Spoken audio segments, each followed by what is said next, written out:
Hey everybody, Nick here, and today I want to redo a video that I did a long time ago and answer one of the most common viewer questions that I still get on a regular basis, which is, Nick, what's the best steel for an everyday carry pocket knife? Well, spoiler alert, turns out there's not one right, easy answer, but there's some really great steels, there are some steels that aren't performing so well, and most importantly, there are a bunch of things that matter actually more than the chemistry of the steel that I'd like to talk about before we go further. But let's actually jump into that first, because one of the things that matters, in my opinion, much more than chemistry of the steel is the blade geometry.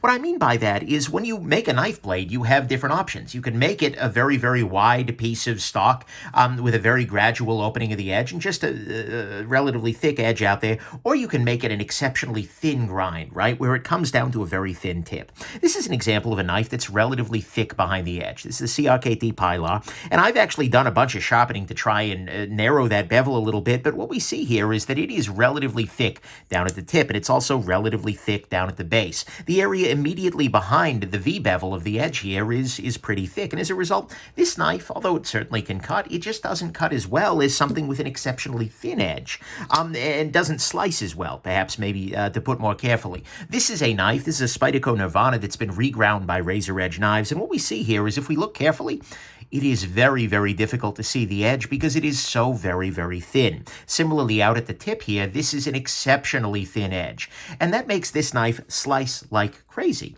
And so that blade geometry matters because this guy will cut for longer just because the area right behind the edge is super thin, as opposed to if you're relying on a very, very sharp tip and then the rest of the knife is a splitting wedge, it's just not going to cut quite as well. That said, a thicker blade geometry, a thicker edge, might be more durable to abusive kind of tasks, so that might be something that you choose. Similarly, you should ask yourself questions about the thickness of the blade stock, right? Because exceptionally thin blade stock, like on this guy, this is the Sandrine Knives Della Torre, is going to be really nice for slicing in firm surfaces, like an apple or closed cell foam, as opposed to something with a relatively thick blade stock, like this little guy right here.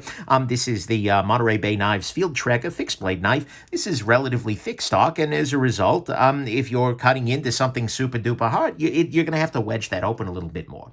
Is it a major concern? No, not necessarily, but depending on your cutting task, it might actually matter. So you want to make sure you're choosing the right geometry for your uses to give you a good balance of toughness, of slicing power, and long-term performance. And the best steel in the world that's been ground really poorly or in a very bad blade shape will be a very poor cutting tool for you.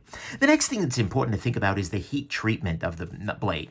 Knife steel doesn't just kind of roll off the mill and good to go, right? You will very often grind the knife, and then afterwards you will heat treat it. You will heat it up to a certain temperature, and in some cases cool it down afterwards. And this is a really important part of the process, right? Because this is what gives the steel its hardness, and many other characteristics, stainlessness, those kinds of things as well. And so heat treat is important, and good heat treat cannot fix bad chemistry. If you are using a junk blade steel, good heat treatment won't solve that, but it can make a major improvement, and it can make a steel perform way above its weight class. This knife right here is the Grimsmo Norseman. This is using RWL34, which is a very solid everyday carry sort of steel, but they've done a lot of effort to try and really dial in that heat treat to get better performance out of the steel than otherwise. Another example of this is the Buck Knives actually spends a lot of time on their heat treat. This is 420HC, but Buck's 420HC ends up performing better than other companies because they've spent a lot of time on that heat treat. And so, although good heat treat can certainly make an improvement, a bad heat treat can really mess up even amazing chemistry, right? If you have a company that is using a top-of-the-line steel, but they're heat treating it very poorly, well, you're going to end up with much worse performance than a mid-range steel that's been heat treated well. And so for me, I'll take a great heat treat on a mid-tier steel over a bad heat treat on a high-end steel any day of the week. And so this is yet another reason that as you're thinking about steels, it's important not to just buy the letters on the blade, but to buy a history of good performance from the people involved in making the knife. Do they often make stuff that's really good? Do they often make stuff with weird heat treat? You want to know these kinds of things. Another question to ask is about your environment, about your needs of stainlessness and things like that. So, how much stainlessness do you need, right? Steels are going to stain. There are relatively few knife steels in the world that will not rust at all, right? Stain less just means they will stain less, but this is a gradient, right? There are steels that stain very, very easily. K390 is a good example of that. Amazing steel. I really like this steel a lot, but it definitely has the possibility to rust, as opposed to on the other end, you get steels like LC200N.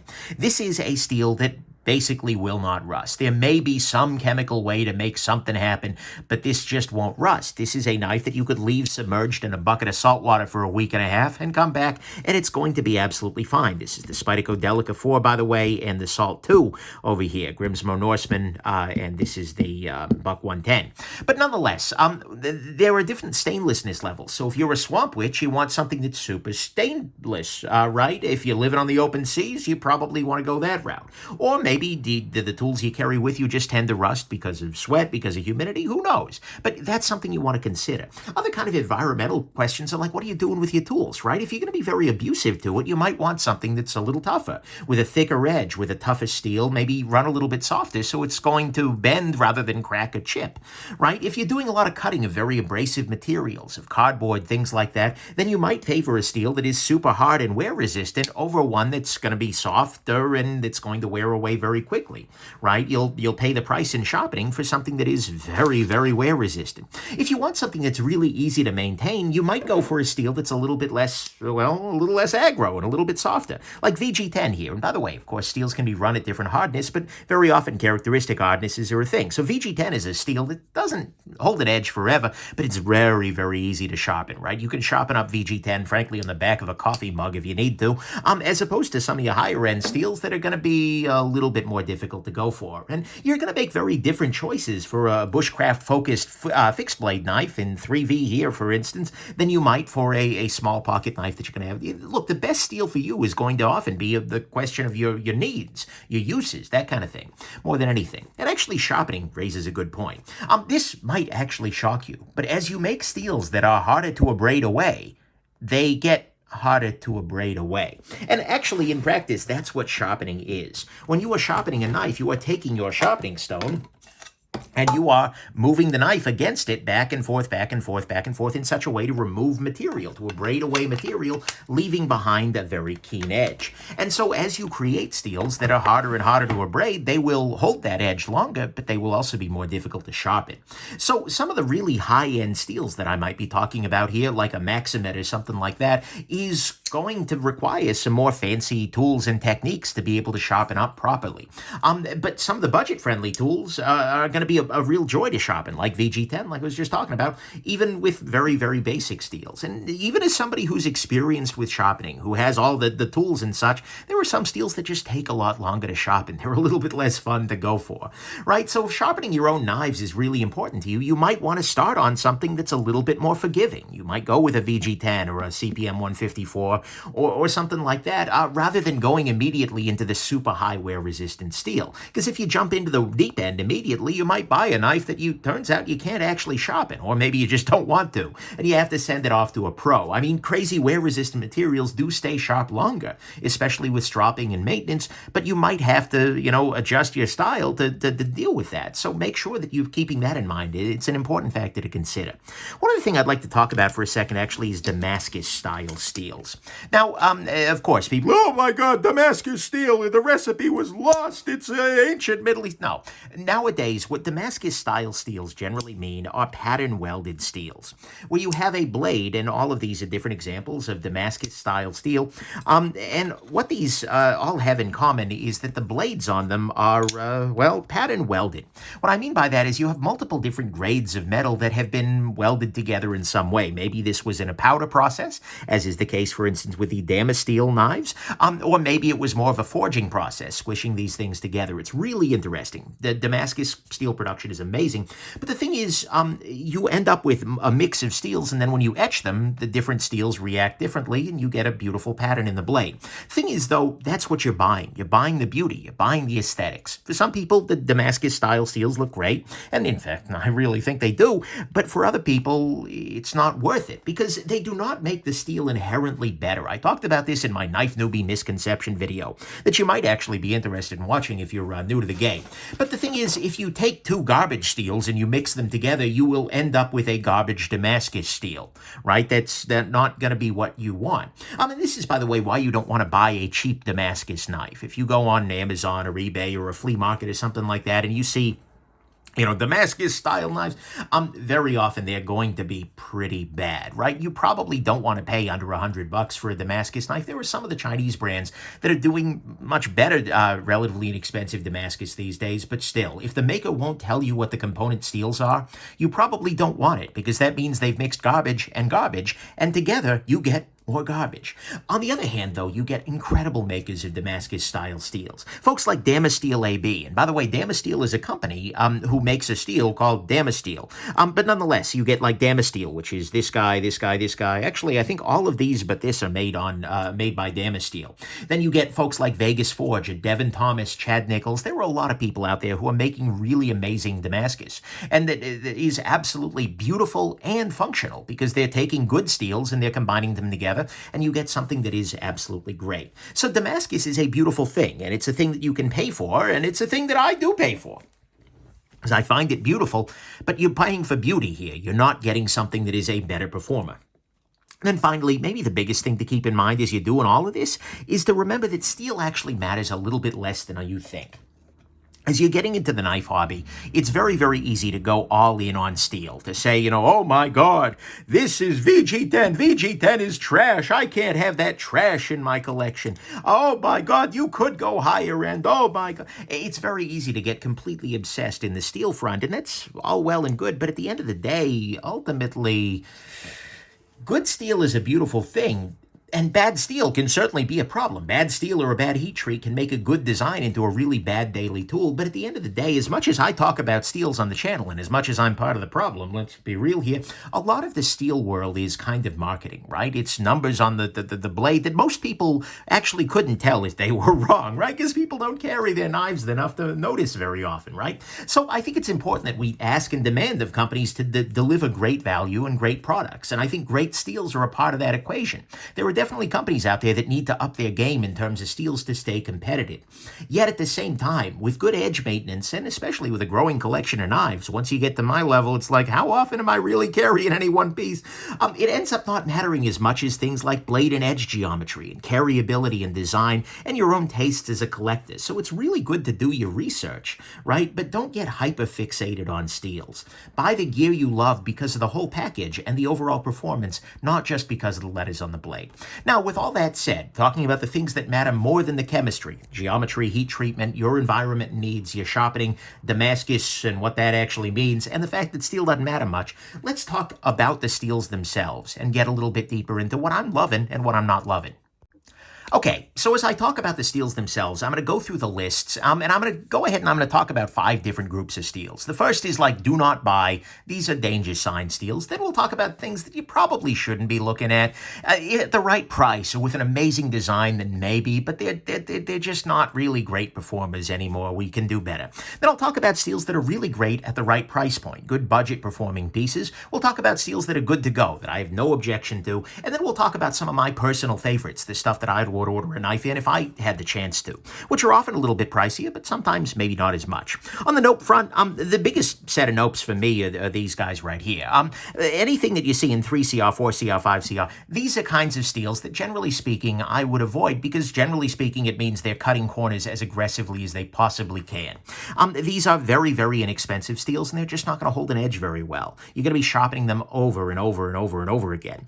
Similarly, 420, 440A, 440B, 440C can actually be a little bit better if it's really well heat treated, but nonetheless, I would generally steer you away from those. Similarly, cheap Damascus, already talked about, is not going to be great. If you're paying $30 for a Damascus fixed blade, it might look pretty, and if that's why you're buying it, then okay. But generally speaking, you should pay for Damascus style steels, and you should pay well, because it's a hard thing to do right, and you want it done right. And then finally, surgical stainless or stainless steel. If they're unwilling to tell you the exact chemical grade of the steel, run. Don't walk, run. Just leave. Because generally speaking, that means they're hiding something, and that something is usually they bought the cheapest stuff left over at the foundry that day, right? These are steels that I would just not even bother with, really, at any price point. There's not a great way to make those acceptable. Then we have a list of steels that are not great, but maybe can be interesting for you if there's some specific reason for it. Steels like 14116, 8CR13 MOV, AUS 8, these are steels that are A lot of people carry them. A lot of people like them. And if you really like sharpening and you want to do it a lot, they can work out okay. And lots of companies are still making knives in 8CR13. And at the right price point, with a really good design, then okay, I guess maybe. But I generally recommend against them. There are much better budget-focused steels these days, and I sort of hope that these guys start to go out of the category. A couple of other ones worth noting. 420HC is a steel that is oftentimes kind of a nope if it's used very badly. But for instance, companies like Buck can heat treat it to get to a point where it is much more acceptable, where it can be a pretty decent performer. H1 is a steel that actually for a long time was a very fancy steel. This is a nitrogen steel. It is a completely rust-proof steel. But the thing is, it has been supplanted by more modern rust-proof steels, and it just doesn't hold an edge very well. This is going to be controversial, but for me, H1 is a steel I will be very glad to see exit the business because we can do so much better now, and frankly, we are. There weren't that many people using it now, but I would recommend against it generally.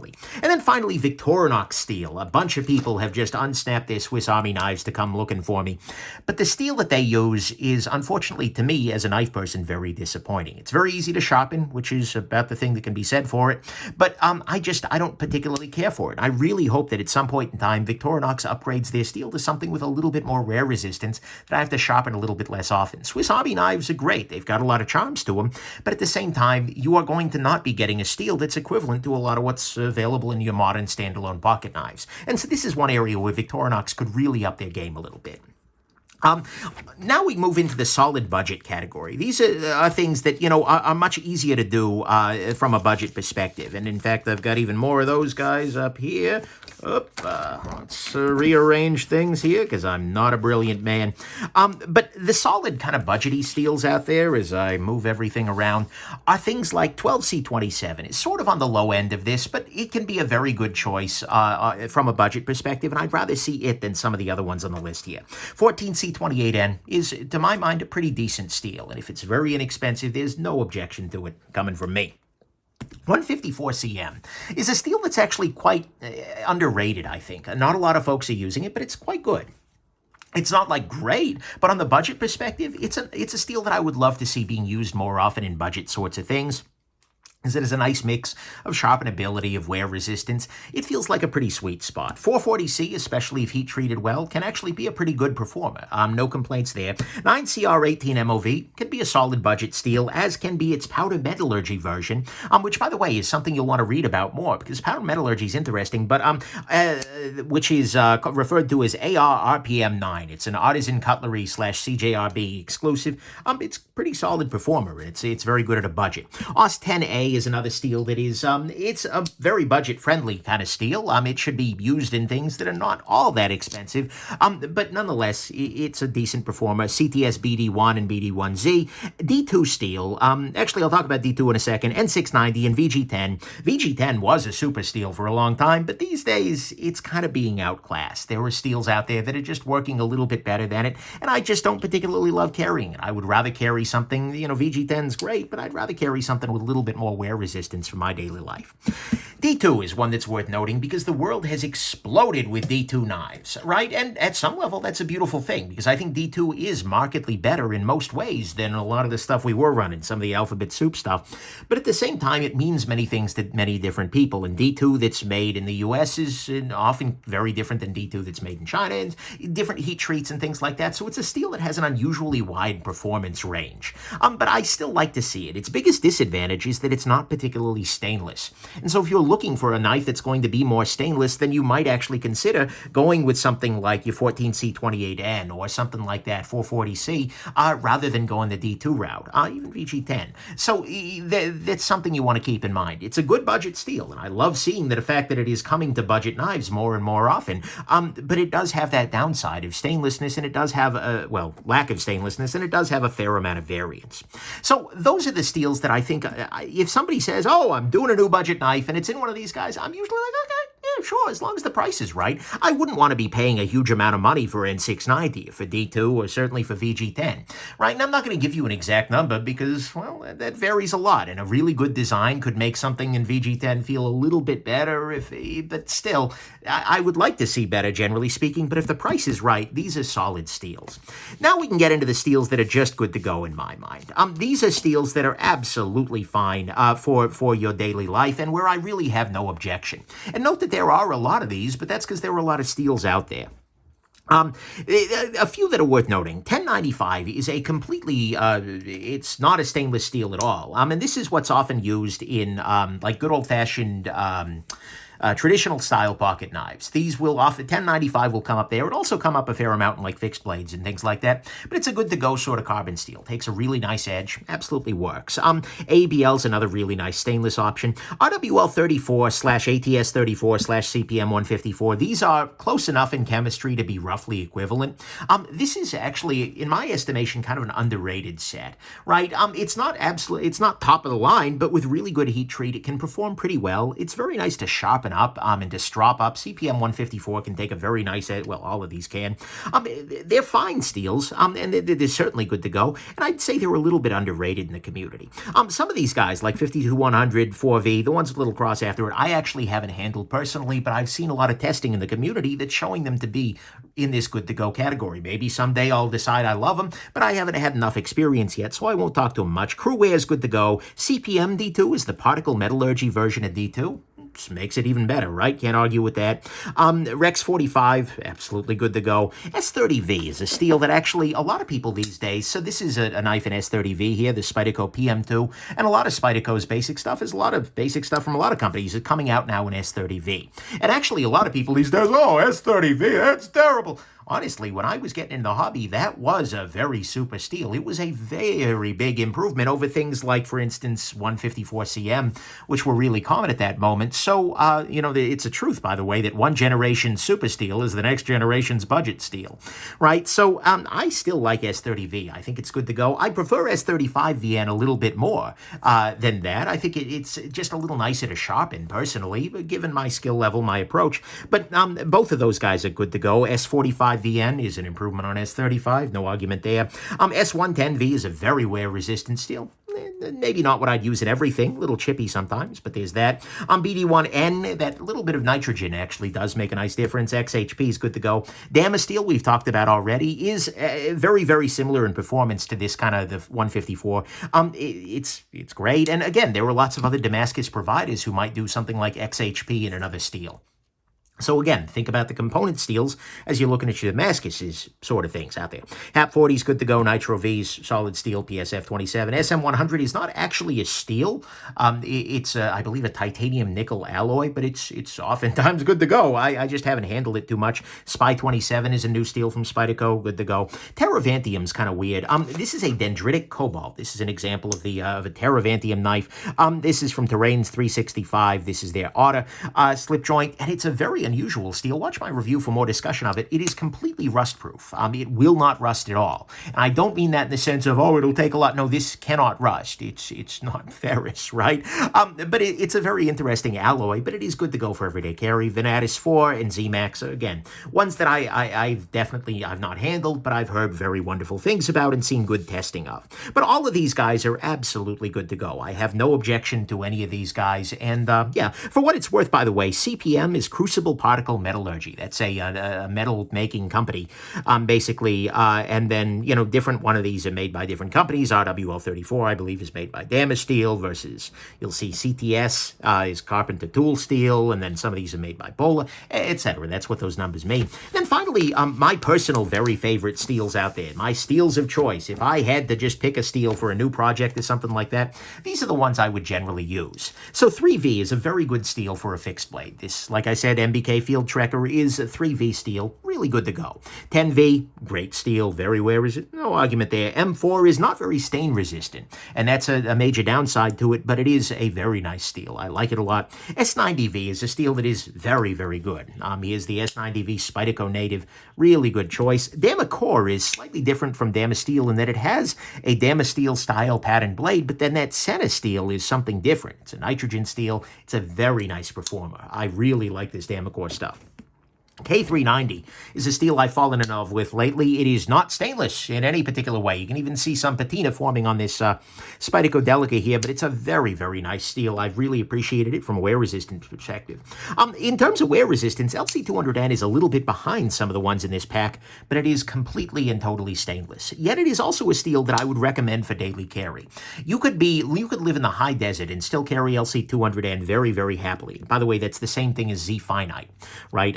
Those steels mean the same thing. But this is just a very, very solid steel here, and it works really well, and it also happens to be rust-proof. Same thing, actually, with Vanax Super Clean. I've got a Vanax knife around here somewhere, I swear to you. But anyways, Vanax is another knife that is, another steel that is very high-end, very expensive, unfortunately. But is a little hard to get, but he is very, very good and completely rust-proof. So if you want no rust at all, then I would recommend that you probably go with the LC200N or the Vanax, or the tungsten carbide works too. Actually, since I'm talking about that, this is something that's relatively new and really only coming out of one company, which is Sandrine. This is a tungsten, this is the Della Torre from Sandrine, and it's tungsten carbide. It's, I think, polyhedral tungsten carbide.